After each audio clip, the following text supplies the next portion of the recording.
लंकापति, राक्षसराज, दशानन जैसे कई नामों से प्रसिद्ध रावण बहुत ही विद्वान था। लेकिन वह जितना प्रकांड पंडित था उतना ही अहंकारी भी था।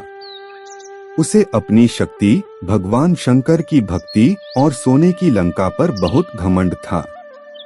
आश्विन मास के कृष्ण पक्ष की दशमी तिथि को श्री राम ने रावण का वध कर अपनी पत्नी सीता को छुड़ाया था। लेकिन क्या आप जानते हैं कि रावण की मंदोदरी के अलावा कितनी पत्नियां और थीं? रावण वध के बाद मंदोदरी का क्या हुआ?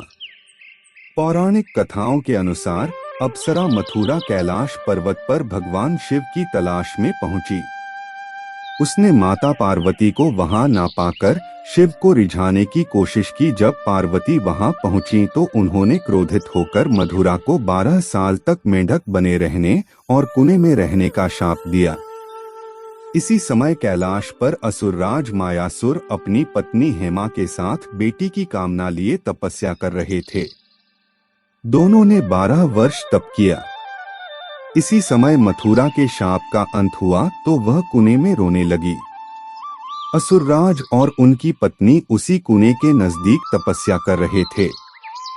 जब दोनों ने मथुरा के रोने की आवाज सुनी तो असुरराज ने तपस्या छोड़कर उसे बाहर निकाला।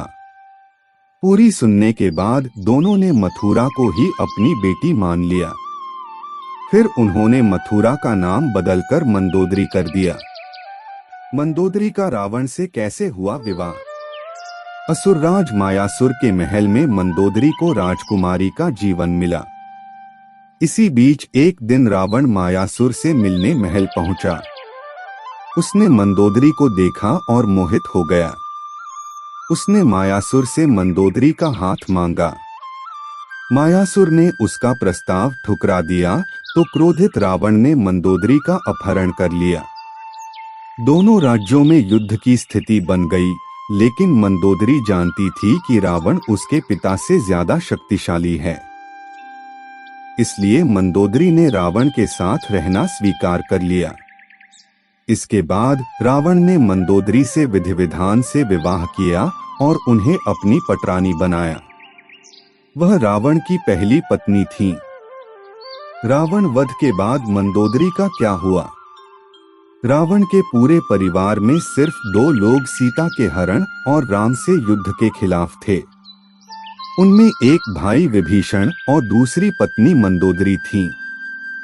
दोनों रावण को लगातार समझाते रहे कि सीता को सम्मानपूर्वक राम को लौटा दो और युद्ध को टाल दो, लेकिन लंकाधिपति नहीं माने।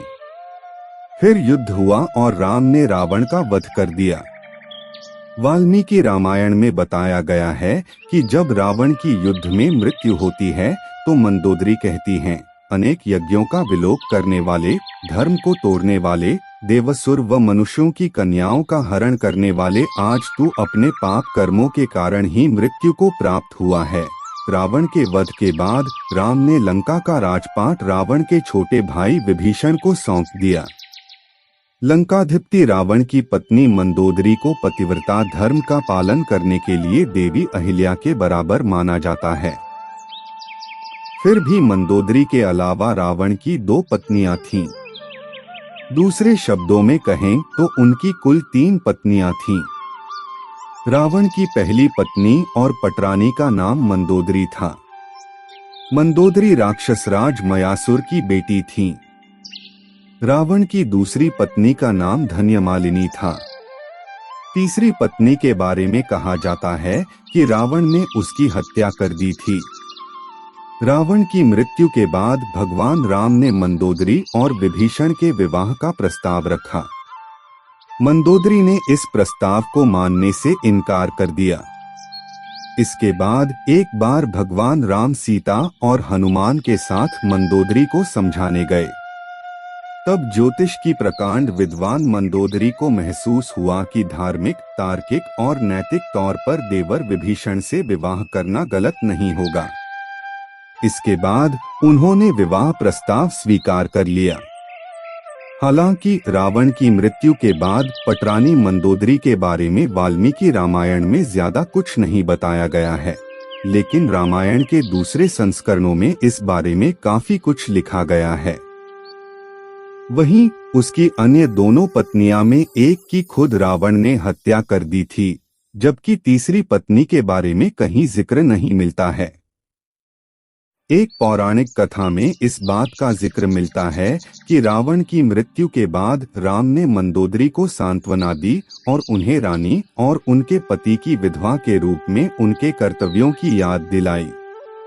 इसके साथ ही उन्होंने लंका के नए राजा की पटरानी बनने की सलाह भी दी, लेकिन मंदोदरी ने विधवा का जीवन ही स्वीकार किया और आध्यात्म में डूब गई।